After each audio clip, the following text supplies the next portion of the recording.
Hi, Robert. Thanks so much for joining me today on the Financial Planner Life podcast. How are you, sir? Yeah, I'm good, thank you, Sam. How are you? I'm very good. I'm very good. Very wet in Bristol today.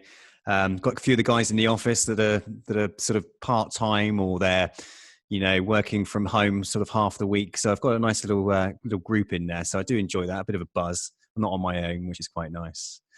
Are you guys all back in the office now? What's your situation?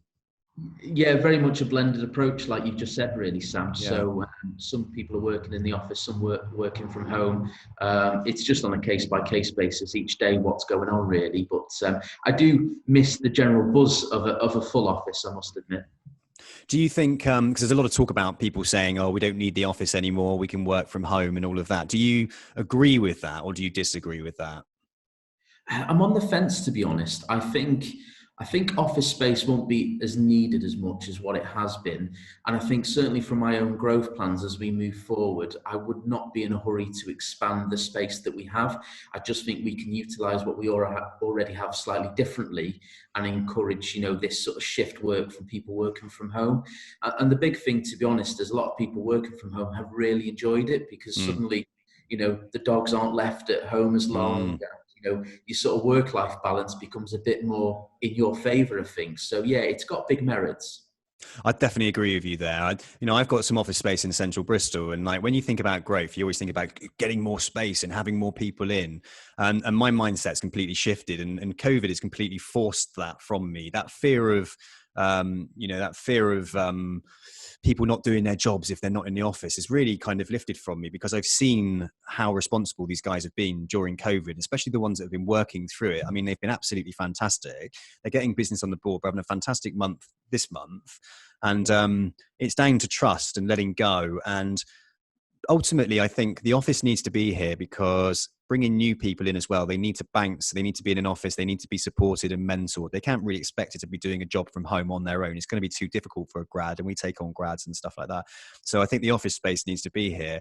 I think what it will be is just very flexible, people coming in some days, being at home the other days, allowing that flexibility, being able to look after the dogs, the kids. And I think it's just going to make for a much happier, more well-rounded in sort of well-being side of it, and my guys are going to be a lot happier.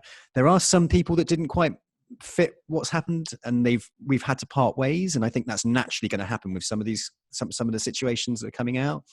COVID for me has been okay. I think the government have really helped us out. I think with the whole kind of the bounce back loans that came into play, furloughing staff. Without that, I think they get a bit of stick, but without that quick reaction and being able to do that, it's kept us afloat as a business. And as a business owner, it was a scary time, and that's why we got you on the podcast today. You're a business owner. You run your own financial planning practice.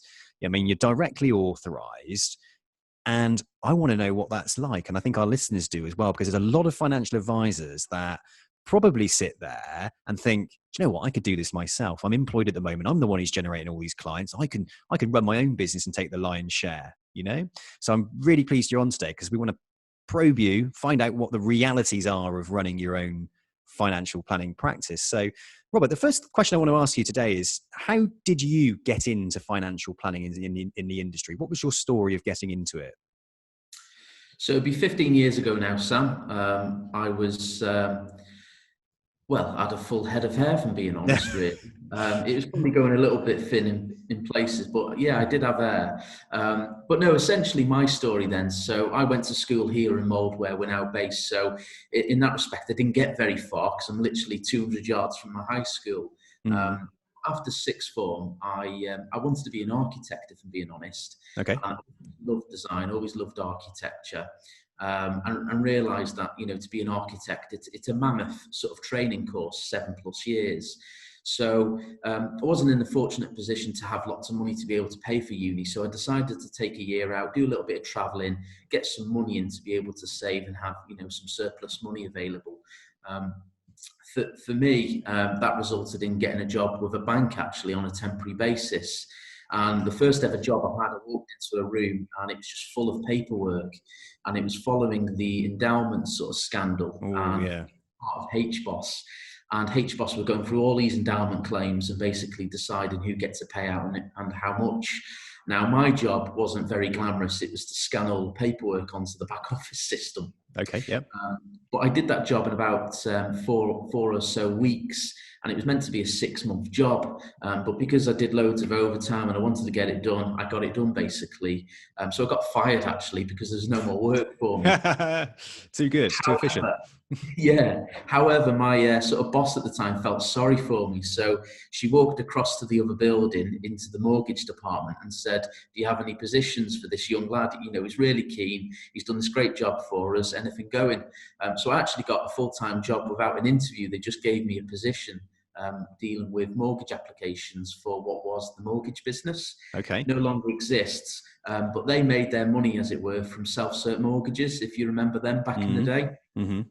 So yeah, I started in the mortgage industry. I quickly found out that after doing my sort of CMAP certificate that I wanted to be a mortgage advisor.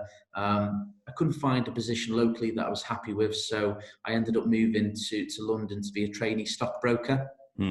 Worked there for 12 months, found it incredibly exciting, a great learning curve, sort of learn a lot of the skills that I still have today, but ultimately I couldn't stay there because I couldn't afford to stay there. Right, because yeah. the training program ran out and so did the money. So I ended up coming back home, working for the co-op as a financial advisor, working from home. Got redundant from there essentially because they were going through big changes. This is going into sort of 2007, 2008 time, which being in financial services was not a good time with the credit crisis. Then got into bank assurance, left bank assurance to go into the more technical side as a paraplanner with close brothers. And at that stage, I sort of realised that I can't work for people. I can't sort of conform to the ways in which they want me to. I did a great job, you know, I was never rebellious or anything like that, but I had this vision of what I wanted to do in my life, and it was to sort of take hold of my destiny. So that's when an opportunity came along to become a director of operations for a firm here locally, which then transformed into Celtic Financial, which got authorised in November 2018, which now this business is really my vision of what I think financial planning should look like. And that's why I went directly authorised, because ultimately I wanted that control of my business and the way it run. Brilliant. And here okay. today. Yeah. Yeah, thanks so much for that overview. Very thorough and very informative. Interestingly, so you got into the industry, you got into financial services in a kind of administrative type capacity, basically back office, scanning some documents. And did you have you said you wanted to be an architect. Did you then think, well, actually, no, I quite fancy financial services? It was just you fell into it, basically. You didn't. Yeah, I fell into it. Yeah, and the thing that kept me in there, if I'm being honest, at the beginning was the money, because I thought, hang on, I can earn some good money here. Why am I going to put myself into education where I'm not going to earn any money and train for 7 years when actually I can train on the job? And that's one of the appeals for me in financial services, is that you can be anyone and you can develop and you can take qualifications to become, a chartered, a master's individual in financial planning. I think that's fantastic. So you're in control of your destiny, aren't you, really? Yeah, and that's sort of, you mentioned there as well that so let's kind of go back to that kind of, so you were HBOS, did HBOS, you went and did a stint as a stockbroker in the city, in London. How long were you there for? So the total training program was about 12 months, but in London predominantly was 6 months. So who were you working for then? It was a company called Edward Jones, which was an American firm. Yeah. Towery ended up buying them, didn't they? You've got it. Yeah. Okay. So were you stockbroking or were you financial planning? What were you doing? Because they called themselves stockbrokers, didn't they? But they were actually a lot of them were actually financial advisors as well, weren't they? Yeah, it was a bit of a blended approach. It was really strange, to be honest, because I wasn't there for very long. I didn't get into the nitty gritty of really advising clients, because the stage I sort of finished out was basically door knocking. So knocking on doors to gain a client bank, basically, which in the rain, when you got doors being closed on you and everything else, it's really good grounding for today. But it's really challenging at the time, being a young guy knocking on doors trying to get clients. Wow, yeah, that's where I lost my hair, if I'm being honest. Yeah, right. It was like a door knocking job, wasn't it, Edward Jones, as well? It was like proper hardcore. So those, and it's funny actually you mentioned door knocking, because when I was about I must have been, how was I then? About 16, 17. One of my very first jobs was going out door knocking. So I used to knock on people's doors and try and get them to change over I was that annoying person who'd knock on your door at 7 o'clock at night asking you to change your telecoms over. And my God, what a baptism of fire that is to the world of prospecting and selling. And I did a lot of that sort of quite raw, cold type selling in my younger days. And I think it definitely builds that character and sort of gets you thinking a little bit outside the box and having to push through that mindset of like, I don't want to do this. It's pissing down with rain and I'm knocking on people's doors. But it was 100% commission based as well. It was, but I tell you what, a lot of the people that I know who did that sort of style of work actually ended up running their own businesses. So maybe it's, a good lesson in early life just to take yourself outside your comfort zone and just do some real hardcore graft, when it comes to selling. No, that's cool. And obviously you went in and out of different companies then. You mentioned Close Brothers, you mentioned working in bank insurance there at Santander as well. So picking up skills along the way, eventually moving into a operations type role you mentioned there. Why did you choose operations then at that point? Because obviously you've gone through the route of being kind of face-to-face and all that type of thing with clients, etc. And stop me if I'm wrong, but an operations role is more sort of back officey type thing, isn't it? It's like looking after the operation and the function and the running of it, perhaps compliance, that kind of thing. Is that right, or am I wrong? Yeah, no, you're absolutely right. However, because it was a small business, a very small setup, there's only 3 of us at the beginning. Yeah. It was a bit of hands all on deck, really. So that was my formal title, but I was still seeing clients. I was still chipping in all the other different areas. But that's probably one of the, to be honest, my whole history has allowed me to be the person I am today, if I'm being honest, because I am so fortunate and lucky to have worked with those companies. Because don't get me wrong, I could reel off a lot of faults with many of those companies, but at the same time, there were so many benefits and so many different training styles and so many different ways of working that I've picked up. And each time I've sort of took something away from it to sort of use in my future, which ultimately I'm using now. So yeah, I mean, the ultimate roles being in the operations are really valuable. I think you need to have that experience before setting up a business, because I think if you're just advising clients, there is a huge transition from just advising clients to running a business, because it's a completely different kettle of fish. You ultimately have to be a bit of a Jekyll and Hyde and have a split personality, because they're very 2 different roles. As you'll know from running a business, Sam, is getting on the phone and talking to new businesses, engaging with them, then doing the nitty gritty accounts, the bills, and everything else that goes along with a business. And I think because we're in a regulated environment, that's even tougher, because everything has to be that little bit more, resilient and documented to make sure that you've got that process. So, if the FCA does knock on the door, you've got an answer to their questions. So, yeah, it's that's a real tough thing to do, is split yourself into 2 different roles. So what interesting then. So, let's take ourselves up to the current, to when the business was set up. Okay. So Celtic Financial Planning is the company. Yeah. So you've gone in there on an operations role. At that stage, it was a directly authorized firm as well. Is that right? Yeah, so when we set up Celtic Financial, from inception, we set it up as a directly authorised company. So we are not part of a network. We answer directly to the FCA. So what that really allows us to do is to control what systems we have, what processes we have, who we use, who we don't use. We don't have to answer to anyone other than making sure we're compliant. Okay. So as a recruitment, I've been a recruitment consultant within the financial planning industry for quite some time. And a lot of what we're sort of encouraged to do is work with networks and ARs and encourage people that are directly authorized by putting a bit of fear into them. What's going to happen with PI costs, and you got to run your own compliance and all the hours you've got to work and all that time. Have you calculated how much time and money, and why don't you give all that up and just give the compliance to somebody else? Why do you, because you strike me as somebody who quite likes to be in a bit of control. Is that it? Is that you want to hold on to the control when you want to run the compliance? Why do people choose to be directly authorized? I think from my perspective, it's like you have to wear a compliance hat and the financial advisor hat. And as you said, an operations hat. That's like, why not just give up part of that and allow someone else to do your compliance? How come you chose to be directly authorized and be responsible and accountable to the FCA, especially around compliance?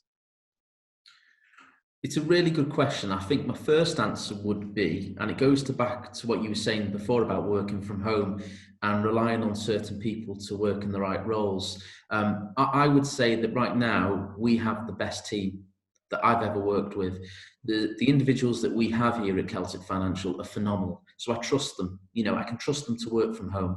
I can trust them to check a file. I can trust that the research and the processes that we're putting in place are right. In addition to that, then it's using the right providers for that support. So we use 360, who are a compliance function for directly authorised IFAs. They're brilliant. You know, they're faultless, to be honest. They're always there on hand. You know, we can send them our website to check. We can send them a document to check. They've got templates for us. If we get a complicated tax question about an offshore bond, we can give up their technical guys a call and ask a question. So it's having that support mechanism around you, whether it's a team or whether it's, you know, employed support. It's just having the right people. And I think if you've got the right people, then you're there. The reason to go directly authorised, it does come back to control, if I'm being honest, Sam, and it's being the control of your destiny. Now, you know, touch wood, PI insurance has been an issue for us. We don't have defined benefit transfer permissions.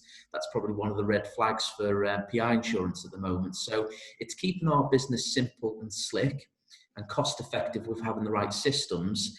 And at this stage, unless something really changes with regulation, then I'm confident we're doing a fantastic job.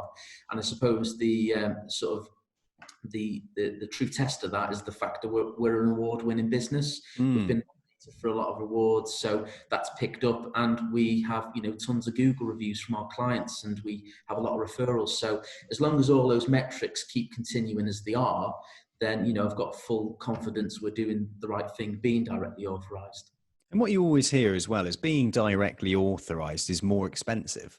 It's a more expensive way to run your financial planning practice. Is there any truth in that?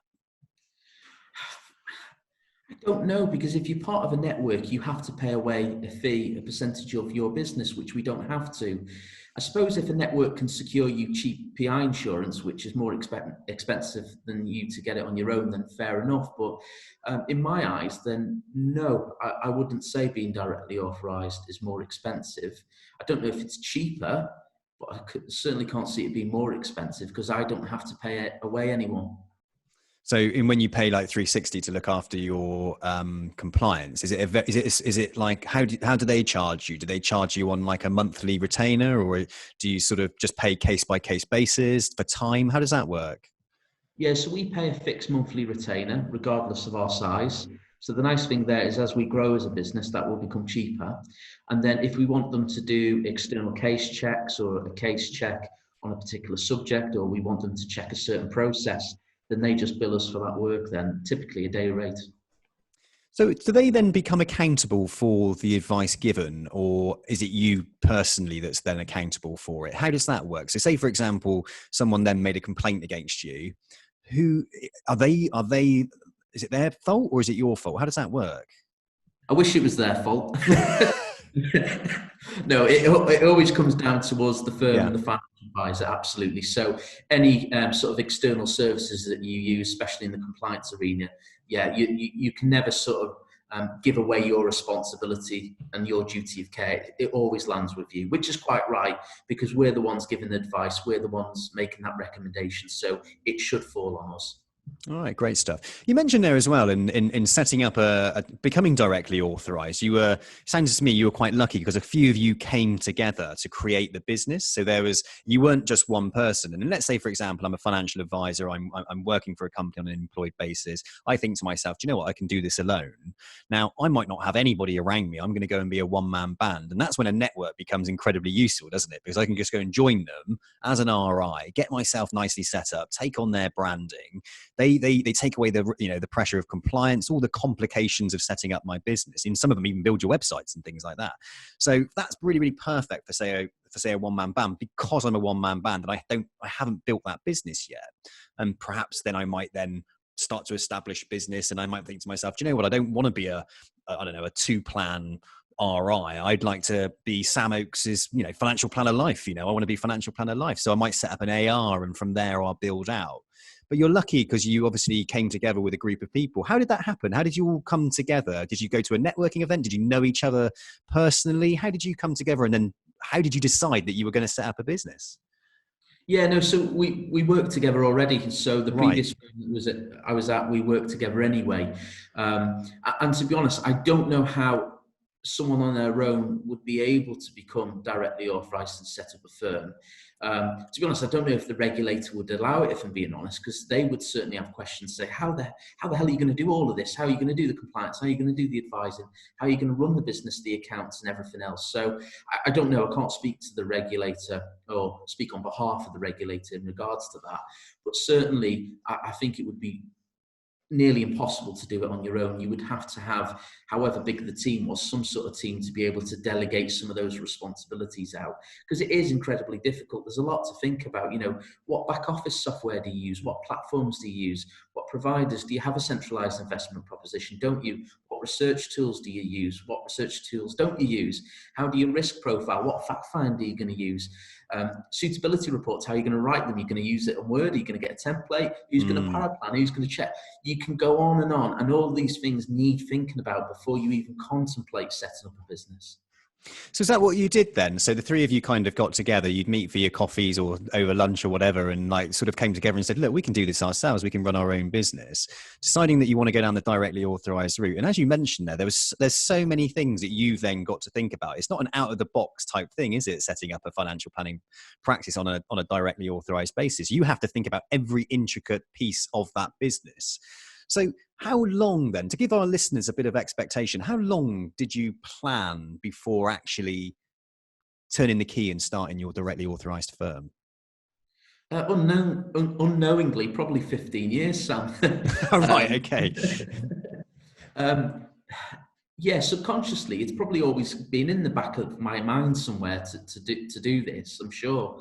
But realistically, it's probably 5-6 years in the making. When I did become a director in financial services, some 6 years ago, I helped to set up that business from scratch again, another directly authorised business.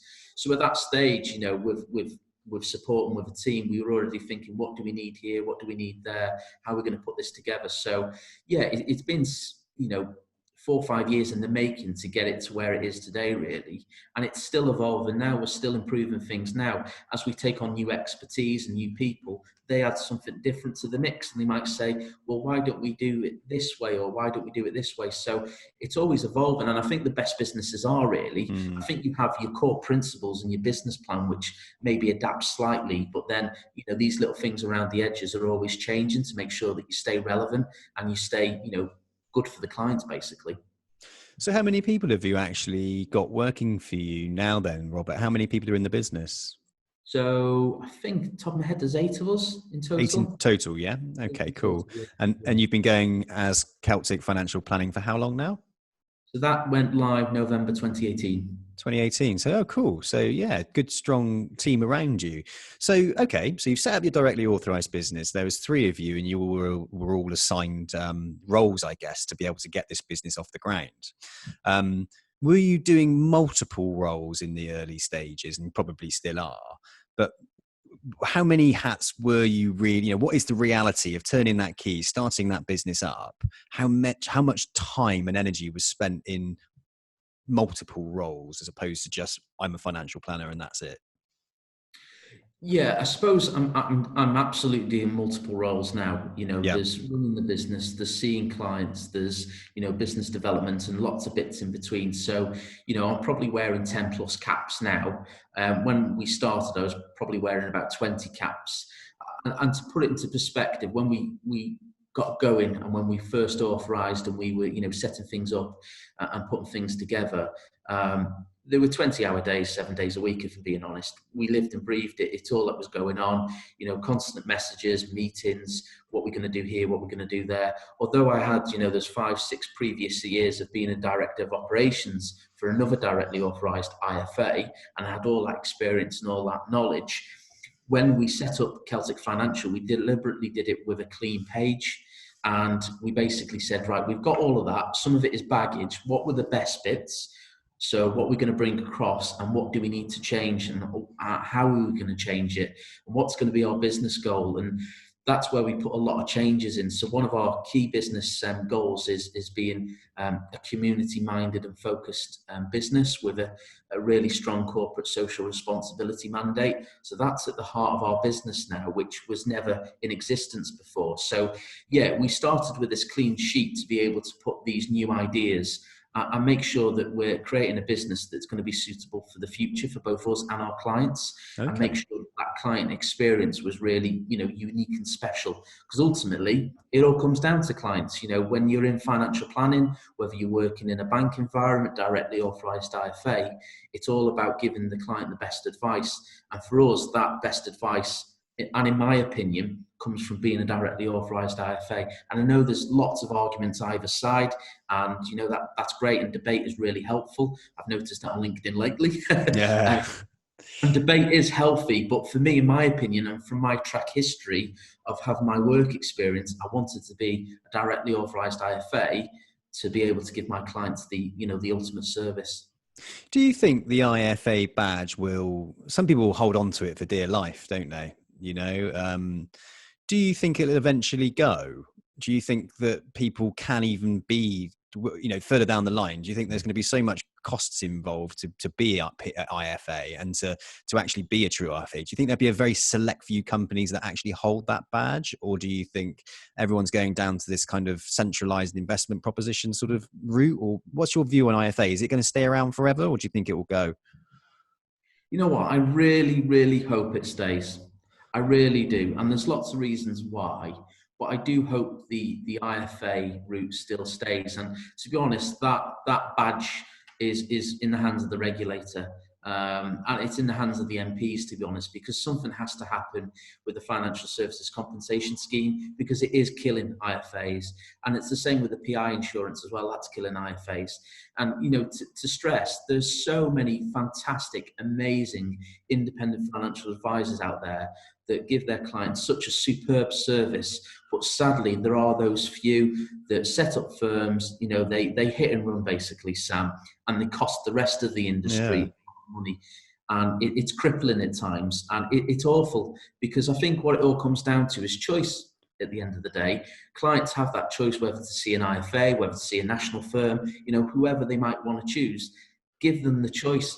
If we force that choice away, I just think it's a shame on the client. And the client's becoming more savvy as well. An IFA was always like, well, I've got an IFA, they'll look at the whole market for me. And it's kind of like, I get that, but clients are becoming more savvy and being able to do their own sort of investments themselves and look around at things. And as the rise of fintech will make it easier for people to kind of make their own decisions as to where they put their money. But I do think still that face-to-face contact with somebody to talk through investments, and especially from an IFA perspective, still holds a lot of weight. So I'm with you, actually. I don't think IFA should go. I don't think it should be there, because I think it's fair. It's fair. That's what it's all about. People want a fair advice. You go down the route of somebody who's very restricted, and it's not. I don't think it's fair advice. As long as you're honest about it and say, look, this is the guys this is who I'm giving, these are the investments, this is their performance. If you're happy with that, let's look at the market and see what else is out there. But, IFA kind of makes someone feel comfortable and as long as the IFA is actually, going out to the whole of the market and not just picking their select few that they're comfortable with, I think IFA is a great badge to have. You've okay, cool. So let's get into the kind of nitty-gritty. Like you set this business up. It was back in November 2018. You mentioned there about, let's talk about the realities, because you said you're living and breathing it. 20-hour days, that type of thing. Is it easy setting up a business? You mentioned 20 hours days. Is it worth it? Do you feel overworked? Do you feel pressurized? Do you feel stressed out a lot of the time when you're running your own practice? I said this to you the other day, didn't I, on the phone? It's an absolute roller coaster of emotions. The end shot is it's the most rewarding and satisfying thing I've ever done in my life, and I would not change anything that's happened and which is gone, or all the stress, all the sleepless nights, all those hours. I would not change any of it to be where we are today, because I think we've got a phenomenal business with amazing people, and the feedback we get from clients and the futures that we help to craft for those clients is absolutely fantastic. And I wouldn't change it for the world. I really wouldn't. But yeah, there are periods where, you want to go down to the Straits of Dover and go for a swim because it gets really stressful and it's horrible at times. And you have sleepless nights, and you do have to put the work in, and you do lose hair, and you do, have the odd tear about it, and occasionally you have to have a couple of beers to go to sleep because you're that wound up. So it's a huge roller coaster of emotions, and it comes back to this thing again. You must have that team, you must have that support network around you, and the support network is also your friends and family as well. They're hugely responsible in someone building a business, I think, to keep you level-headed and to say, look, it's going to be all right, keep going. You've made it this far, just keep going. You need that support network. I think if you're coming from an area where you don't have that support network around you, it's going to be really tough. Yeah, I find it. I've run a business now for over 10 years. And when you mentioned about the roller coaster ride, without a shadow of a doubt, you mentioned there about having a good support network around you. I mean, I suffered massively with stress and depression and anxiety. You mentioned drinking. I was a heavy drinker. Like, I was a mess at times because I just couldn't let go of certain parts of the business. I couldn't, I didn't outsource things. My communication wasn't there because I was so full of pride. I didn't want anybody to think that I was struggling or anything like that. There were some times when I was earning way less than the people I've employed. And I'm sitting there thinking, why am I doing this? Why am I doing this? Because I came into this to want to earn money. Then I was getting resentful. I had some terrible times, running a business. And often I would sit there and think, why am I bothering? Why am I doing this? But I think you have to be a certain type of, and obviously I've gotten over that, and actually it's crafted me to be a completely different person. And I don't think if I didn't go on that journey and experience those feelings, I don't think I would be the person I am today, which is a pretty well-rounded individual who takes complete accountability and responsibility for who he is. There we go. But but it's definitely helped me, but there were times when I was like, oh my God, it's stressful. And that's why I kind of want to hit home with people, because when you speak to financial advisors, well, so I want to earn more money, I want to do this. And it's like, yeah, but you say you're going to run your business, it's going to eat you alive. You think you're going to have way more time, but you're not. That for a long, long time, you're not going to have free time to do what you want, because you're going to be panicking and worrying about every aspect of it. If you employ somebody, you've got to think about their salary. You've got to think about whether or not they're going to turn up. Those people that you employ have their own problems and as well. So you're thinking, Christ, in your head, you think, well, I've 80 people and they'll all smash the phones like I did and make a load of money and I'll just sit back and cream it. No, that's not actually what happens. People have their own lives and their own problems, and you've got to manage those as well. And your own struggles. And it's like, whoa, it's heavy going, isn't it? It's not easy. It's good what you said there about making sure you're talking to people. And I think the support side of it is something that I learned later on down the line, that without a shadow of a doubt, it's a lonely place to be when you're taking full responsibility and the weight of the business on your own shoulders. And when you let go of that and start to share it with somebody, whether it's a business partner, and that's a good thing, is to surround yourself with those people that are great and honest and caring. Otherwise you just beat yourself into an early grave. Just on the point that you mentioned there, Sam, as well, is if you're wanting to set up a business as a financial advisor to make more money, it's not why you should be doing it. Okay. Do not set up your own business to make more money. That shouldn't be the goal. The reason we did it and I did it is I thought that I could give my clients a better experience, and I thought that we could do it in a different way. And ultimately, yes, I would have a better way of life and I would have a better work-life balance. But in the short term, what you do is you typically employ people to take some of those caps off you, because that's what you need to do. Yeah. So you're absolutely right there. At the beginning, I was earning less than the people I was paying, but they were taking responsibilities and duties off me. So it freed my time up to be more successful and see more clients. But yeah, I would say to anyone, if you want to set up your own business as an IFA to make more money, then you're in for a bit of a shock. Yeah, and also with those types of people as well, it's probably better that they are just one-man bands and that they go and join in as an RI somewhere, because you can really, if you're writing £400,000 worth of business off your own back and you're employed and you're earning £100,000, go and join a bloody 2-plan, get 80% of what you write. If you're that confident that the relationships will follow you, go and do it. Go and do it yourself. What's really stopping you? you know? I think And like being AR, it's much more. It's less stressful. yeah, There's a package there ready to go. They've got all the solutions in place. They'll sort out the PI, the FCA fees, everything like that. And you're right. If you've got that level of client bank, then that's your easiest route to earn more money and continue building your own little brand within someone else's. But yeah, being a directly authorised FA is a completely different journey. and that's what I like about financial planning is that there are a few options for you. You know, you can go down the RI route if you want to take on somebody else's branding and be self-employed. You can be an AR and have your own personal branding. Underneath that AR, you can employ people if you want to employ people. If you want to go directly authorized and have that control, you can do that. If you want to be employed, you can do that as well. You know, if you are building your business, whether you're self-employed one-man band or you are a directly authorized firm, you are building intrinsic long-term value that you will eventually hopefully be able to sell that business at a nice multiplier when you look to exit the industry. So there are sort of multiple ways that you can progress to suit really what it is that you want to do and how you want to progress your career within financial planning. I think knowing what I know about financial planning and the type of mindset that I am, I wouldn't want to set up I don't think I would want to set up a directly authorized firm. I would be like AR, and I would build my own personal brand, smash out my personal brand. And if people then come to me and want to work with me, then I would bring them on as like self-employed advisors that sit underneath me and just have like a group of good quality self-employed. But at the end of the day, when I do that, I don't build any value in that business that eventually I might be able to sell, because how can I sell a business essentially with a load of self-employed people, because they're just going to leave? You know, that I don't own those self-employed people unless I tie them in with some form of share scheme, you know?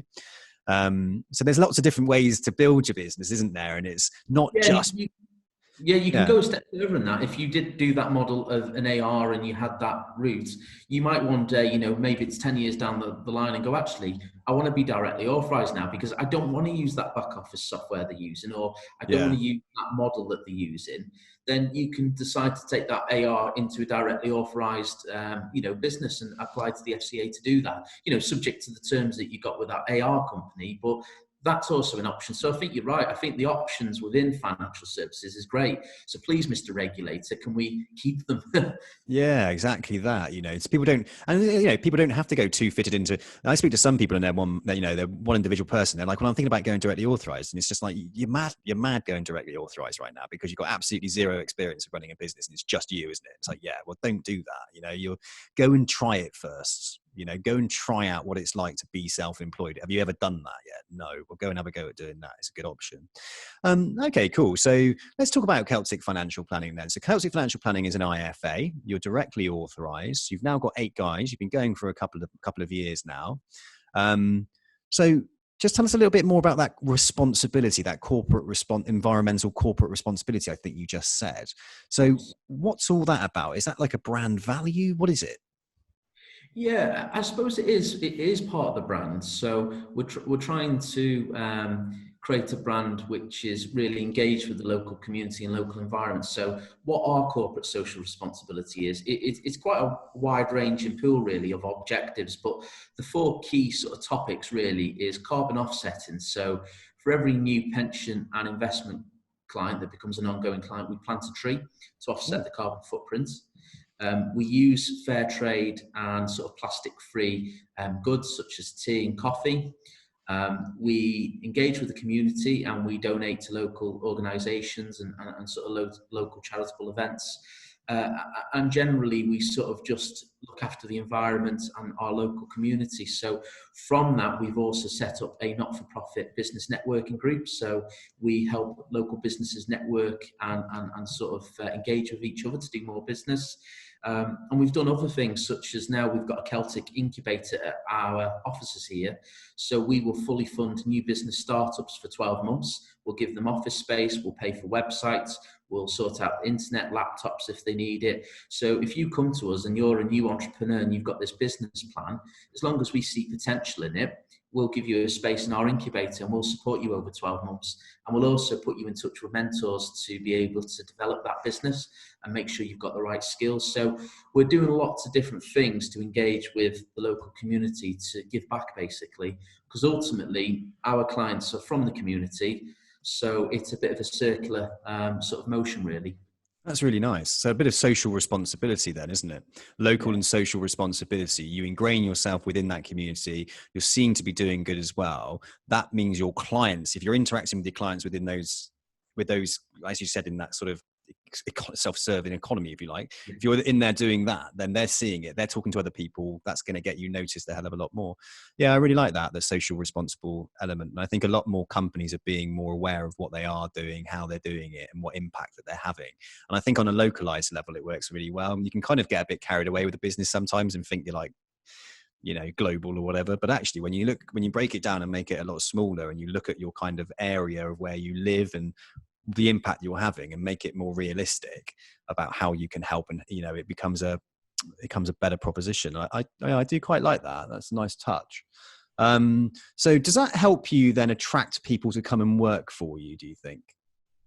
Yeah, you've got to have like-minded people, haven't you? So Mm. it's always good to find someone that shares the same ethics as you, and I think that's really important. And I think the key there is making sure you don't employ people that are the opposite, because it's always going to be sort of a point of tension, isn't it? If you've got someone on board that doesn't believe in the same sort of viewpoints as you when it comes to how a business should be run.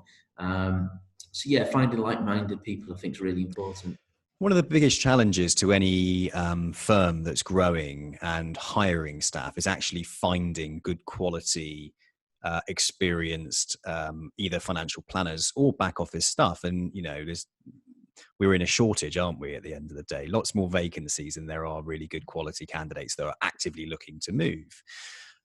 What's your experience been hiring financial planners? Have you found it difficult? Have you found it easy? And what's your approach to it?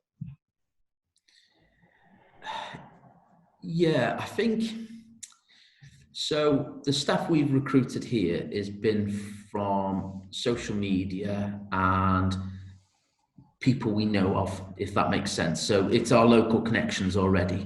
So we've not really had a position where we've needed to go to recruiter to fill, because we've always had potential candidates to fill those roles. So the latest example is Sam, who started as a trainee independent financial advisor, and he's actually our first trainee independent financial advisor that I've took on as my apprentice effectively. So that's been really a nervous point for me, because I've been, weighing all these things in my head, the compliance, the risk of taking someone on, the client bank issue, what happens there. So that all aside, when I knew I wanted to take on a financial advisor, it was really important for me to make sure that I found someone that I sort of know of, that I can trust, and that I can see as being part of the infrastructure going forwards. So very much, and I've said this to Sam, I took him on with the viewpoint that, ultimately I can see him one day on the board, as part of the business. And I think when it comes to financial advisors, because they're so important to a financial advisory business, I think if you can't see them one day being on the board, then are they the right fit for your business? Because I'm a small business. I can't afford to take on an advisor here for 5 years. I spend loads of money on training, qualifications, helping with a client bank, and then suddenly he takes that client bank away, and I've still got all the costs because I've took on a power planner and the PI and the FCA fees. Mm. So yeah, when you take on a financial advisor, it's a very sensitive point, I think, for a financial advisory firm. So you must find the right person. And I think that person coming passively, for me, has worked a little bit better. So do you think, so you're kind of doing that sort of laws of attraction thing really, aren't you? If you put out a good vibe on social, if you put out a good vibe in the local area, people are going to naturally hear about you, and hopefully you should be able to attract people that meet your culture, your values, on a more of an inbound basis, instead of taking the approach of, right, okay, well, we want to grow, let's engage with 10 recruitment agencies and let's try and get 10 financial planners that have all got level 4 and all got clients, and grow out that way, which is very much some of the strategies for other financial planning firms. It's interesting that you chose to take on a trainee as well. So somebody as a trainee, because a lot of the listeners to this podcast will also be either thinking about getting into the financial planning industry, or be quite early on. Let's say, for example, they're an administrator or a power planner, and they'll tell you they're struggling to find a route into becoming a financial advisor, but all they hear is that there's a shortage of financial advisors. You So why did you take a trainee on, and why would you recommend other financial planning firms do the same? So I'm really passionate about this, actually, Sam. So it's a good point to raise. The first thing, if we look at Sam quickly, who we've taken on. So Sam was working for a bank as a contractor, but because of IR35, and I know that's now changed, but he was at risk of losing his contract. So he basically packed that in. But he saw that coming. So 12 months prior, he decided to take the exams on himself, and he got a diploma over, well, just over 10 months it was. So that for me stands out, that someone has took the time off their own back to sit down and do exams. Now, I know I've done a LinkedIn post the other day about exams, but the point I was trying to raise there, and you can digest it however you want, but it's just the speed in which I think some people take those exams. So I think 10 months to do I think he did the LIBF route, the free exam route. Mm-hmm. He did that over 10 months. I think that's quite sensible and sustainable. Where I think there could be an issue is where people do 3 or 4 exams in a month, because I just think, are you really taking the time to digest them? Because whenever I've done those exams, I found that I've learned so much, and there's so many learning topics that you can go off and read about to really fully digest what it's trying to teach you, that takes time.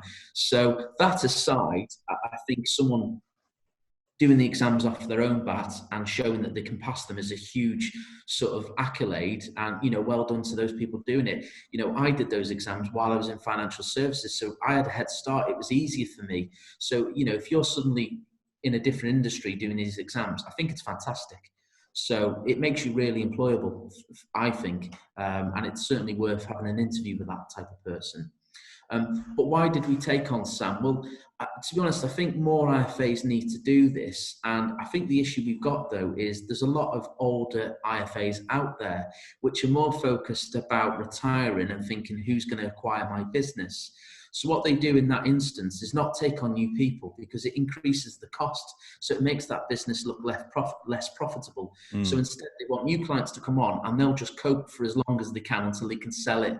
And I understand that. You can understand the retiring. They want as much money as they can, and that's where they're sort of taking their business. But for me, then what that causes is a lack of sort of apprenticeship places within financial advisory firms.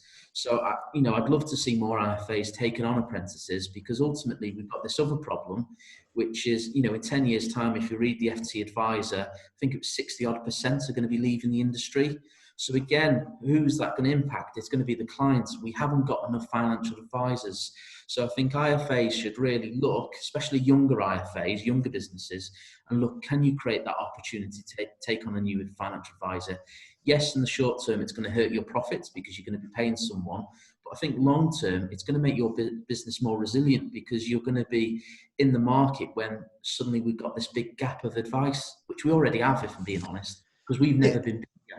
Yeah, well, this is the thing. But there's a big cost associated with hiring somebody, and even more so a cost within financial planning, because there's the cost of taking that person on. Let's say someone's really interested in becoming a financial advisor. Maybe they've got one of their exams under their belt, okay? But they're looking for that trainee financial advisor role. Now, correct me if I'm wrong, it would be better to be a trainee financial planner in a financial planning firm, learning on the job aspects of the role itself, financial planning, having a mentor, all that type of thing, doing your qualifications whilst you're in there, and then stepping gradually into that financial planning role. Perhaps you do a bit of admin, a bit of power planning. You're a trainee. That's what a trainee financial planner is. And I think the problem is, and we hit the nail on the head there, it's bloody expensive, because if you're taking that person on, minimum, they're going to be wanting 25, 30K, you're paying that, and they're not actually doing any advice. So they're not doing any advice or anything like that. Then you're paying for their qualifications. You're investing all that time in them. There's probably a fear associated to it that once he's level 4, he's going to bugger off, or she's going to bugger off, And then once they are level 4, doesn't mean they're a financial planner.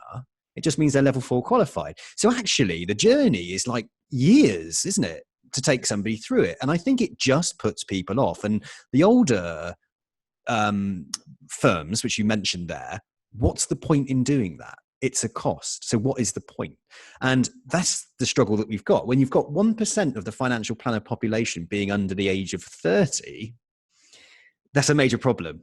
So you're saying like, well, some of the smaller, younger firms. Now, smaller, younger firms really are people who, we're talking sort of people in their 40s, 50s, that kind of, early 50s, perhaps. You've got another 15, 20, 20 years working within it. Those are the ones that really should be looking at taking those trainees on. But the problem you've then got is over the next 5 to 10 years, when we're going to see a huge proportion of people leaving the industry because of age, not because they leave because they don't like it, but because of age, where are those remaining firms going to hire from? Because you can't hire an experienced financial planner. You're going to have to take somebody on. And most people are saying, well, we'll take them from another industry or we'll use a grad scheme. Now, those people aren't going to have experience of financial planning. Now, what do you want? Do you want those people to be level 4 qualified joining you?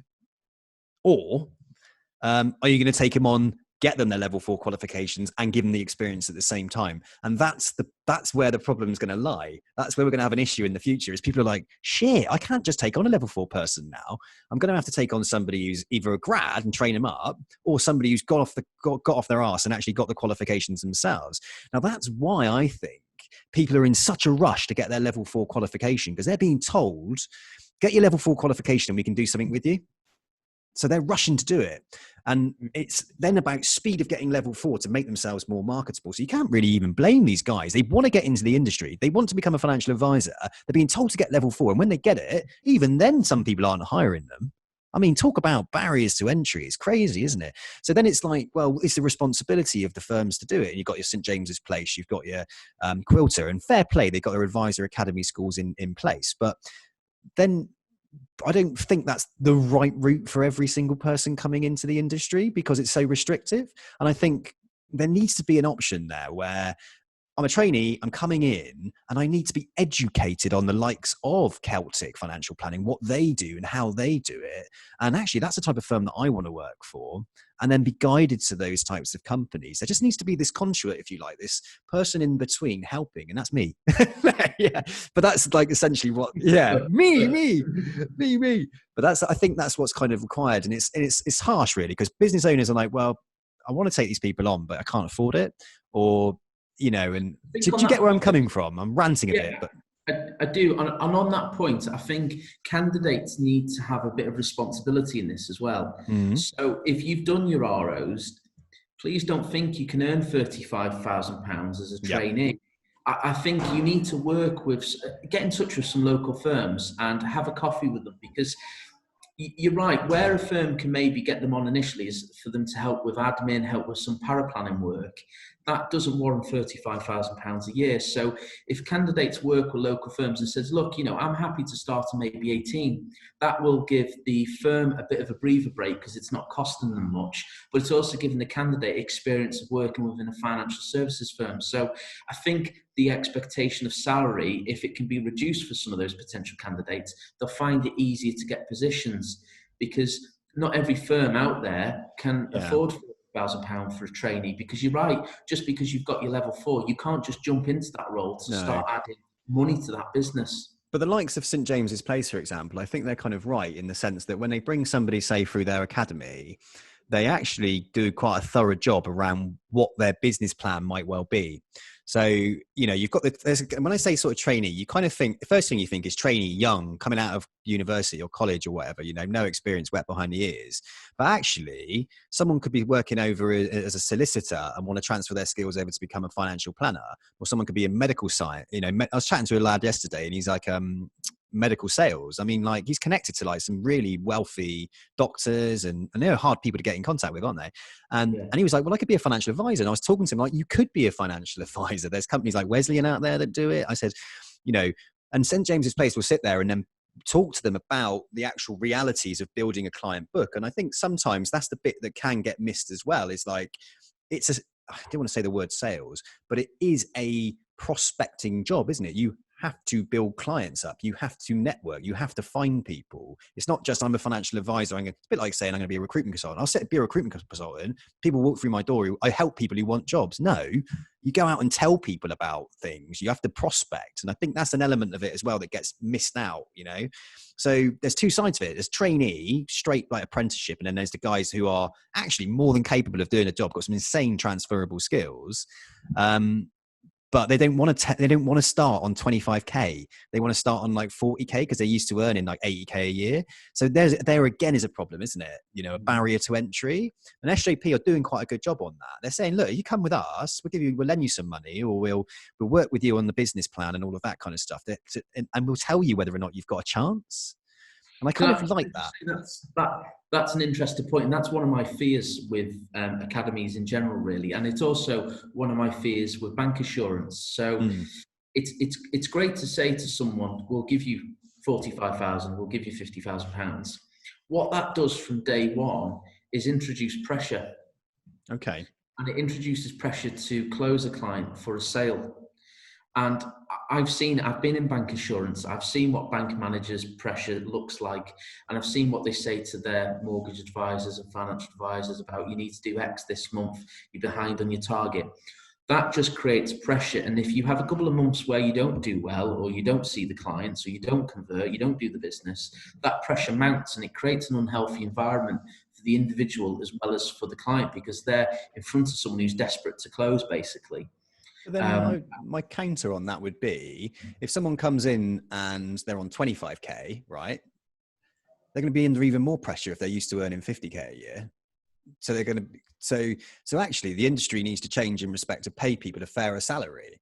So you look at something like the accountancy or solicitors, where they're not incentivized to bring clients on. They just paid a higher, you're paid a salary. Look at someone like a Tilney, right? A Tilney will pay like a 80k basic salary, and then you get your bonus by having a tap on the shoulder based on lots of things as to whether or not you achieve any bonus, performance of the company, compliance, all those typical types of things. But that person who's doing the job is actually quite comfortable with the money to the point where they don't have to then feel under pressure to mis-sell or go down the sales route. So it's a tricky one, getting the salary right of employees. And it's just like, I think, you're going to get where I'm coming from on that one, because yeah, no, I do. I do. I mean, we don't have sales targets here. There's never going to be a question where we sit down. You've got to do X amount this month. It's all about the client feedback and the quality of the file. The whole service proposition. Did you communicate correctly to the client? Because I'm a big believer that if you get the service right, the sales will follow. Yep. So that's always how we built our business. So it just, I suppose, goes against the grain in what I believe in and how I would motivate someone. The biggest bonus I can get from a client is when they go on Google and leave me a 5-star review. That's like mega, because I know other clients will see that. And the biggest issue I think we have in financial services is trust. So one of the biggest challenges we have with a new client is building that trust with them to say that, we're an honourable firm, we're going to do good by you, we're going to give you good advice, and it's going to be life-changing, hopefully. So that's what I like to be rewarded on, really, is getting that feedback from clients. Doing a good job for them, basically. And my history of being in bank assurance has probably tainted my opinion going forwards, hasn't it? Yeah. But, I can only give you my opinion based on what I've seen. 100%. Yeah, and that's the thing. I'm not trying to sort of push you down a route here and saying like what you're saying is like wrong or anything along those lines. It's just, I think that I'm just thinking, we were talking a little bit about like growing a company and how to attract people, and you're going down the route of having a trainee, for example. And I think that's a great route. It's a great way to build a business. And that's pretty much in the future, how I think financial planning companies are going to grow is through this. But there is a cost involved in that. And the cost is time, mentorship. And I understand why the pressures on smaller businesses is really hard to take these people on, because it's time and it's money, and you're not going to see a return back on it. But as you said, if you're doing a good job for your clients and the fee-based model is in place in the right way, and you've got that recurring income coming in, then you account for the growth of the business based on the level of good service you're doing to a clients, because you know that you're going to get more business in the future because you're doing a fantastic job. But it's just a little bit of a slower approach, and I suppose it depends, doesn't it, what the business looks like and how you grow. I mean, like we said earlier, some people will just go out and pull a financial advisor in from a rival firm who brings 15 million with them, and that's their strategy. Almost like mini acquisitions, isn't it? Have you ever actually bought any client books or anything? Did you ever go down that route? Have you just purely sort of yourself gone out and acquired clients as advisors, or did you ever buy a retiring client book? Have you tried that at all, or do you do that? Yeah, so every client we've got, we've we've sort of acquired from seeing people basically. Yeah. That said, we are in the process of taking over a client bank. Yeah. Okay. From So the that's back of an IFA, yeah. yeah, and that's been a very successful way for a few people to grow their businesses and do it that way. And and again, that's about really being well known, I guess, within the area, isn't it? And knowing other financial advisors, because one of the biggest fears a financial advisor has is that when they retire, that they leave their clients with somebody who's a bit of a dipstick, and then it looks badly on them, doesn't it? Because it's like Especially if you still see them in the golf club. yeah, exactly. Because lifelong friendships, isn't it? You know, you're doing bad by them, and that's one of them. I had an acquisition business called Gunner and Co that I set up. That was IFA acquisitions, and still going, but I pulled out of it. And yeah, one of the biggest things was, you know, people actually caring about their clients, you know, making sure that they had a really good home. And I think again, if you're a business that promotes fair advice and you've got good ethos and good culture, it builds that builds that confidence in the advisor who's retiring, and you can bring them on, and it's a lot easier, isn't it? They build that relationship. So that's a really good way to grow as well. So okay, cool. So you've got eight people in there. You've hired a trainee. So do you sort of what about training and development? Do you do that yourselves, or do you invest externally for that type of thing? What do you do to sort of keep everybody up to date with training and development? Yeah, so we do, because I think having a strong team is so important. We invest heavily. It goes with the culture thing, and you know that whole sort of that family shell, as it were, within a Yeah. business. It's really important. So 360 are really good for ongoing training. So we have regular testing with them, loads of subject, you know, from money laundering to product tests. So they support us. Obviously, we've got ongoing CPD that we have to do as advisors. And yeah, I mean, the latest is Ella's just done a AF1 tax and trust planning advanced diploma. So yeah, absolutely, we'll keep paying and keep investing in our staff to get, you know, as highly qualified as they can. And to be honest, I do tests for CPD. Yeah. If you do a test, you get 60 hours structured CPD. So it helps put a big tick in the box, along with, you know, your other sort of CPD webinars, reading that you do. So yeah, we do. We pay for all the exams. Fantastic. Yeah. So are you a chartered firm? Not yet, no. Not yet. Okay, let me ask that question then around chartered. Is being chartered a good thing? So not sort of being chartered is a good thing, but sort of, do you think being chartered separates you from other financial planning firms?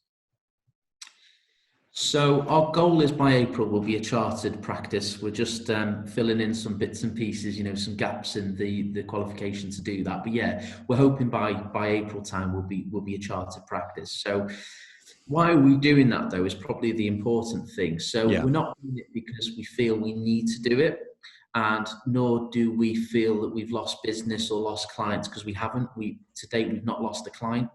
And whenever I see clients, they've never asked me about it. So why are we doing it? Well, we're just doing it because we don't want it to be a chink in our armour, if I'm being honest, Okay. Sam. Because Yeah. if you look at it from a search perspective, if we're shortlisted against two other advisors and they are chartered, we don't want that to be a thing that says, well, I'm not going to go with Celtic Financial. That's it. That's it. So it's like a box ticking almost to Yeah. make. Okay. And when I say that, by the way, I don't want to take away from the chartered, by the way, because it is a hellishly hard exam to pass. To be fair, you have to put a lot of time and effort into it. You know, we partner with the CII for our exams. To be honest, nothing but good things to say about the CII. We think that extra sort of demonstration of technical knowledge and being able to analyse stuff is absolutely amazing. So I'm not saying that to take away from it, because I'm a big believer in it. Otherwise, I wouldn't be doing it as a business. But yeah, from a day-to-day practical point of view, it is more of a tick box for us. And that may change, you know, if we have RDR2 come in that says financial advisors need to be level 6, then, you know, I want us as a business to be ahead of that curve, because I think that's potentially on the cards in the future, whether it's 5-10 years. I can see that happening, if I'm being honest. Yeah, I'm interested. Yeah, because a lot of people are saying when we put those, because both yourself and me put out a post recently on LinkedIn, didn't we, about LIBF versus CII, and I had some people sort of suggesting that, level 4 is too low. And actually, people need to be level 6 chartered to really be giving financial advice. And there's a lot of people calling for that, for people to be chartered before they can ever give financial advice. And they're sort of liken it to chartered accountants and all that kind of stuff. What do you think, though? Do you think that people should be chartered before they give financial planning? Is that a requirement you think is necessary in the industry? I don't think people should have to be, if I'm being honest. I think the level 4, through the CII route in particular, because there's those 6 modules and all the different subjects, plus the additional exams you can do, can be very comprehensive, and it is very comprehensive. I think it comes down to, look, exams aren't everything when it comes to giving financial advice. It's experience, it's knowledge, it's the ongoing learning that you do, how you behave with a client, all of that competency is really important. And then it comes from the firm then to judge whether that person is competent to give financial advice. For me, I think that's more important than exams, on a black and white basis. But going forwards, if it gives consumers more confidence, then is it a bad thing? Yeah, I agree, actually. I suppose so, yeah. But does the consumer even know what it means? I don't think they do right now, no. No, they don't, do they? And I think sometimes a consumer, as we move forward, people want speed and efficiency. Which is why, I don't know, there's not much robo-advice propositions that came out that have been massively challenging to financial planning firms. But, I think there'll be this hybrid type approach to it where, I don't really want to speak to a chartered financial advisor. I just want to do I just want to pick a few funds myself or whatever and do it myself. Yeah, interesting. I think when you're running a business though, Sam, that these are the key things you need to be asking yourself is, where do you think the industry is going? Where do you think regulation is going? Because the other thing I've got on my sort of roadmap into the future, what I think the regulator might do, because we've seen it with contingent charging, is they'll get rid of ongoing fees in the sense that you charge a percentage of funds under management. I can see that going. I can see again, 5-10 years from now, they go, you can't do that. You've just got to build for a set service. Because whether you've got £500,000 or £200,000, if you're just giving the client a yearly review and cash flow modelling, why do you charge more from one or the other? Now, obviously, there's discussions around that. There's increased cost, there's increased risk. But I can see the regulator making us more like solicitors and accountants and saying, look, the only way you can charge is a set fee for a set service or, your hourly rate. So actually getting rid of percentage of assets under management. Do you know what? That kind of makes sense, doesn't it, in a way? That's why I think it can happen, because it does make sense. If they're wanting us to become more qualified and more in line with solicitors and accountants, then that's surely going to be the natural route, because accountants don't charge a percentage of the turnover, do they? No.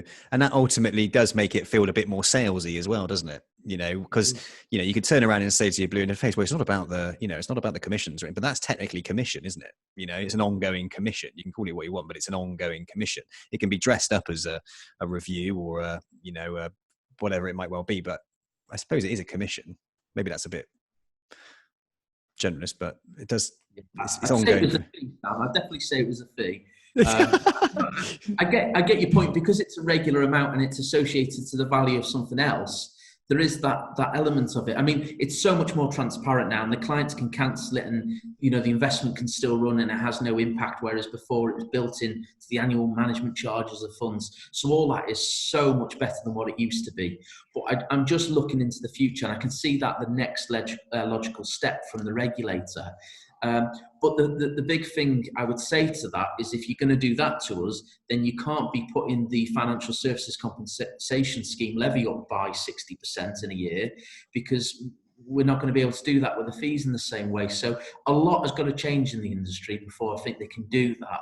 But it's something, as a business owner within regulated financial planning, you need to think about, because if that did happen, how would you change your business model? And I've already run the maths on our clients and what we would need to charge on different areas. So I just think you've got to be forward thinking. Yeah, it's almost like you just switch it from, instead of it being a percentage of assets under management, it would be like an ongoing, it would be like a subscription, wouldn't it? You Yes. could charge them a subscription for a certain level of services, and I quite like that, because then you can kind of say, well, subscription A or subscription B or subscription C. So you give them a choice then to what their actual of what I don't know what level of financial planning they actually receive, and that's quite a good model anyway. I think that's quite a Yeah, it nice is. model anyway. It is, and to be honest, there's firms out there already doing it Is now. there?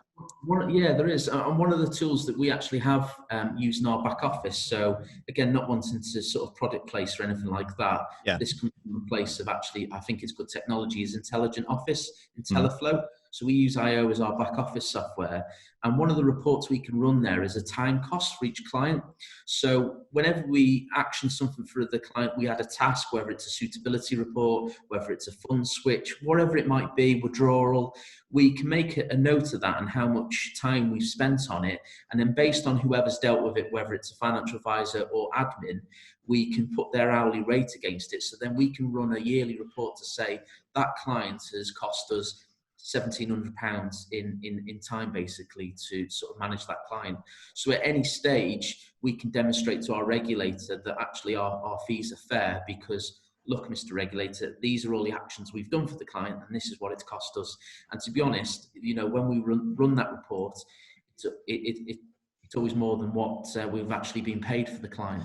It's also as well, if you go the way of getting rid of the assets under management percentage, it means that you're not then alienating a certain part of the population, are you, to get financial planning? You're kind of because at the moment, correct me if I'm wrong again, okay, this is just my experience of dealing with financial advisors, is that this kind of whole minimum investable assets of a client to deal with, like the idea, the dream is like 250k minimum, isn't it? That's like every client of mine I deal with has 250k minimum, because that seems to be, if I'm charging 3 up front, 1% ongoing, that seems to be a model that is sustainable. So by doing that, then there's a huge amount of people that aren't being looked at out there who do need that financial planning, whereas on a subscription basis you could make it so cheap for some people to have financial planning advice, if you like, ongoing, whether that's through a platform or through an app or something, where they're paying a subscription, but you are saying, look, put your money in here, it's £5,000, it's 10 grand, whatever it is, but here's our ongoing financial planning you can log into on the app or something. What do you think about technology and financial planning? Have you started thinking, because obviously you mentioned their Intelligent Office, and I learned a bit about Intelligent Office, because it's kind of, you can mold that, can't you, and change it and add things to it and everything. But what about from a client perspective and what the client sees and what the client gets back? Are you thinking about bringing technology into your business and making it easier? So, for example, building apps and platforms, etc., where the client goes into and is getting a really kind of decent experience? Yes, so we've already done that, if I'm being honest, Sam, because from day one we wanted to make sure that we were slick and that we were modern and dynamic, and we had the technology to make our lives easier, but also to make us more transparent to the clients and allow them to engage with us a bit easier. So as part of IO, we have access to the personal finance portal. So the client can go on there, see all the plans they've got, whether they've got, something with Aviva, something with Prudential, something with Zurich, wherever it might be. It's a consolidated platform, so they can see everything in one place. They can secure messages. We can send them documents for them to sign. They can send us stuff back. They can see tasks that we've maybe added to them. So maybe they've got a pension plan and they're yet to drop off a statement, so we can look at it. We can add a task so they know where they're up to. But they can also update their fact find. So if they have children, if they change their job, their income changes, they can update it. That then filters back into our back office software and we get notified, so we can react to that. So, if a client has a new child and they've not got any protection planning because they said, well, I've got no kids, we don't need it, that can be a flag for us to say, well, actually you do now, because circumstances have changed.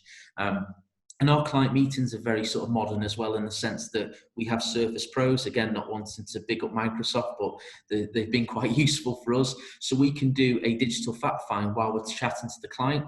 So instead of writing it down, scanning it on, it's straight onto the back office software from day one.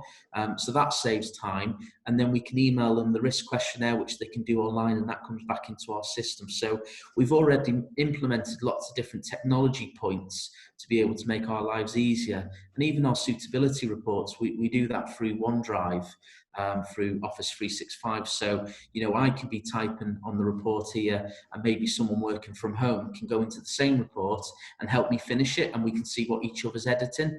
So all of that technology has allowed us to be cloud-based effectively and a lot more resilient, which we've seen in COVID. So, our phones were never down. We all work from home seamlessly. So as a client ringing up or wanting something, you did not know anything different. But we were not here. This office were basically abandoned, and I was only coming in once a week to feed the flowers. Well, yeah. So that's actually really, really interesting as well, because historically, financial planning, right, has always been about having people in the office. Yeah, a bit like recruitment, really. With me, I was like, oh my god, people working from home. I'm going to lose control. They're all going to sit there and watch Netflix all day, and that's probably my fear. Control from a place of fear. Probably just you. Probably just exactly. Yeah, I was at home watching Netflix. Yeah, exactly. I didn't want them doing the same as what I was doing. So I'm doing it. They're obviously doing it. No. So with COVID,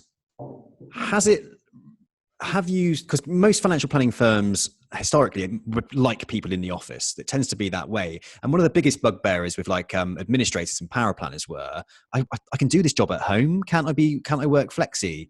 And that was a big thing. And power planners really want that way to work.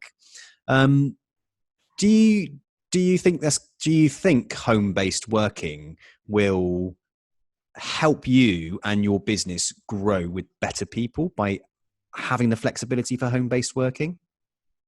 Yeah, definitely. I think it comes back to that point we made before. As long as you've got the right people working in your team, then it's not an issue, is it? Because if you've got people that work for you and you don't trust them working from home, then they shouldn't be part of your team, full stop, whether in the office or at home, is my opinion. So yeah, absolutely. It will allow us to grow. Potentially we might need a paraplanner that we just can't source locally, but there might be someone in Southport that is absolutely amazing at their job, and actually they only need 3 days a week work because they've got a young child and they need more home time. So they can jump on and do reports for us because we've got this cloud-based company. We've got, VoIP phones that can be answered over the internet anywhere in the world. The technology is browser-based, so there is no limitation. You don't need an office. Really, I see this premises we've got here for the foreseeable future as being maybe more of a new business centre where, initially new clients come and see us, they can touch and feel where they are, they can look at the certificates on the wall and get to feel comfortable with us. But then later on, they become a client that can be serviced over the internet or via, Zoom, Microsoft Teams, whatever it might be. So yeah, I think it's really exciting. And I think what COVID has done is shown that providers also need to be a bit more dynamic and accept, digital signatures, accept scanned copies of stuff and come into the 21st century. Yeah, I agree. Elon Musk has put his sports car in space and we still can't have, IFAs using computers sometimes. Yeah, that's true. He's a crazy guy though, Elon Musk. Yeah, just a little. He's crazy. I love him. I watched him on that Joe Rogan podcast. He's very interesting, isn't he? In fact, the guy in my office bought some shares in Tesla, right? And they've gone up 300% in the time that he bought them. I think it's about a year or something. 300%. I was impressed. But they're like £900 a piece. We should have a little risk warning here, though, that buying direct equities is high risk. The financial advisor. Sam Oakes is not a financial advisor. Do not listen to his advice from some guy in his business who bought some dodgy online. Hargreaves Lansdown. Well, there we go. Okay, great. So, now listen, what about sort of... we talked about some of the real positives here. We've talked about some of the things that are hard and difficult about running a business. You obviously love doing it. You're doing it because you're passionate about it. You're doing it because you want to. You don't want to be managed. You want to have your own thing. It sounds like you're a bit of a creative. I'm a bit like that. It's not like I'm unmanageable. It's just that I just like to be able to create and go my own path, a master of my own destiny type thing. And you weigh up the pros and cons, don't you? Having that, you have to kind of give up some other things as well. What about the future of your business? Where do you see it going? What does the next 5 years look like to you? Are you really excited about it? What's your sort of future thinking? Yeah, I am excited, to be honest, because I think there's a huge opportunity out there for good financial advisors. We're in an industry where I think client demand's never been higher. I mean, the number of inquiries we get now is much greater than last year and the year before and the year before that. So that's really positive. Don't get me wrong, I think some of that is from branding and sort of the marketing on social media, which we're really passionate about. But yeah, I am excited. And where I want to go in the next 5 years, it's slowly getting rid of some of those caps that I've got and take on people to do it. Once I'm in a position where I'm only wearing a couple of caps, then I don't know, I'll sit down then and consolidate my thoughts. But my initial mission is to get to a size where some of those caps can be taken off and I've got a really successful team that just works. And the clients are happy, everyone's happy, the reviews come in, referrals keep coming in because clients are very satisfied. And we keep doing what we're doing, really, Sam. Lovely. We mentioned and we touched on it. I just want to ask you some quick questions about it, actually. But you mentioned that you mentioned to me previously, social media marketing is a big part of your business. So you've got some great success through it. Can you just tell me why? Why is social media and marketing being such an integral part of you winning clients? It's been a big part of winning clients, but it's also helped us not necessarily retain clients, but it's helped with existing client engagement.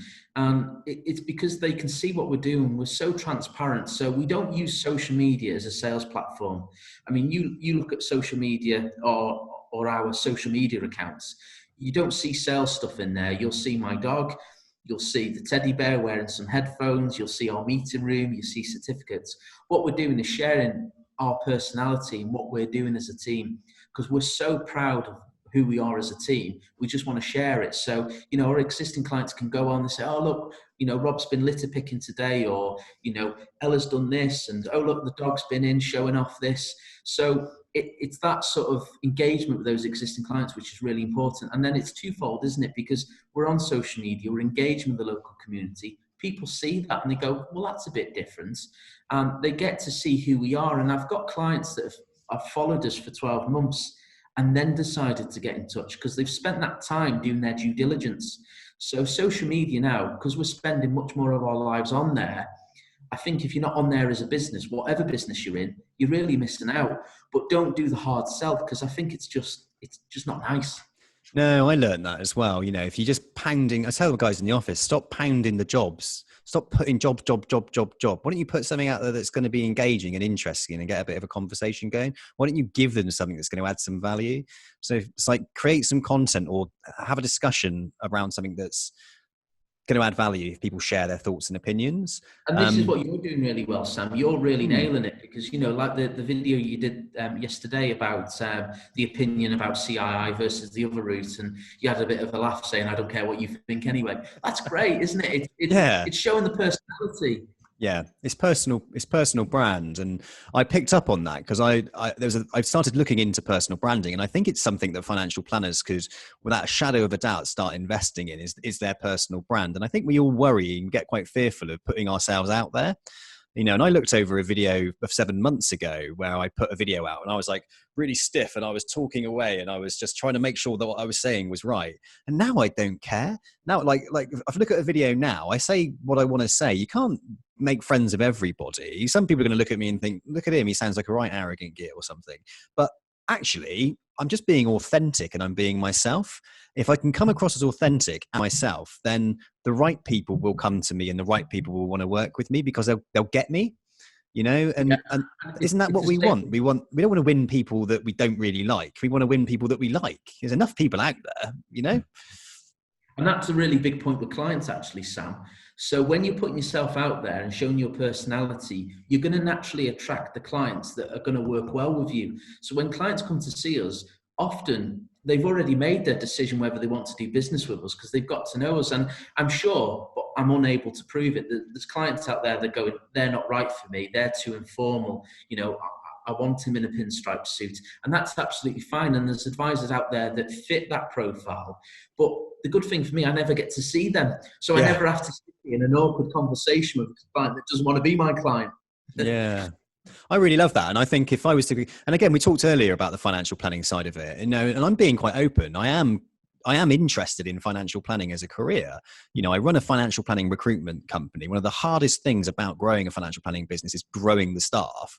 I've got a whole business that takes care of and recruits for financial planners. So if I set up a financial planning business, I think my ability to grow it is quite strong, especially if I partner with some really good financial planners that I can kind of bounce off of as well. And again, of course, I know people like that.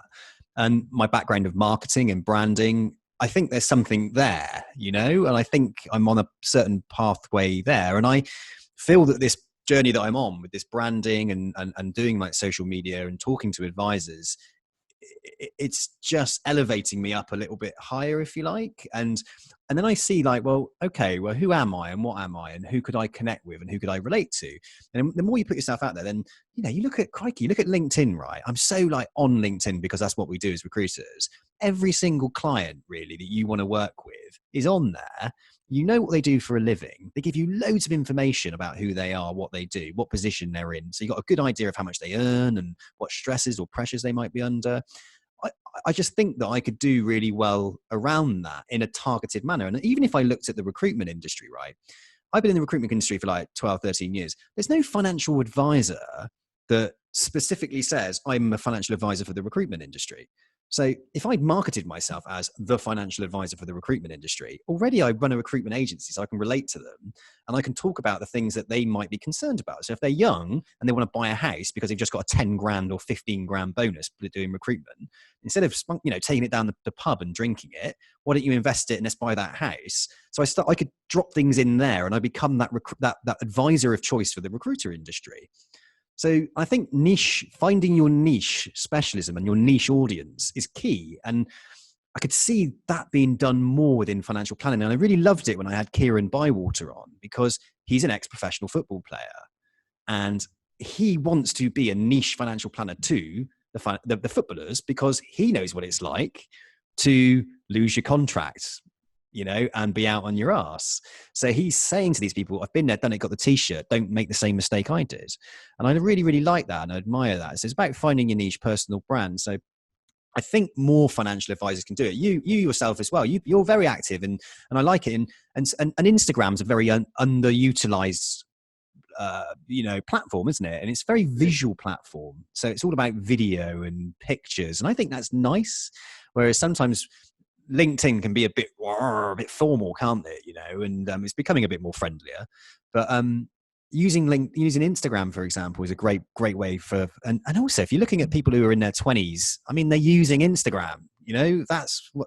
And some of these guys are earning stupid money. Like my missus sells like jewelry now, and some of the influencers she's starting to work with are loaded. You know, you've got people from like The Only Way is Essex and all that sort of stuff. I don't know what. On that point as well, Sam, they're also the clients of the future, because unfortunately, you know, people pass on and they're going to get the inheritance maybe from their parents or their grandparents. So what they're going to do with that money, because they've never had it before. Yes, they might be earning good money, but they've not had that issue of, oh, I've got £100,000 here, what do we do with it? But yeah, you're absolutely right. You've got to find your niche. Our niche really is the corporate social responsibility and community. You know, probably 50-60% of our clients are local, although we've got clients all over the UK. So it's just driving that unique sort of brand of a business, I think, is key. But I'm just glad you're in Bristol, really, and not in Mould, because yeah, I think you'd have a good little a good go at it. Well, I'll tell you what, I could come and you've got your business centre. You'll invest in me. You'll help me get my financial planning company off the ground, eh? Well, we're only normally for startups, so we can have a chat. Hey, I'm a startup.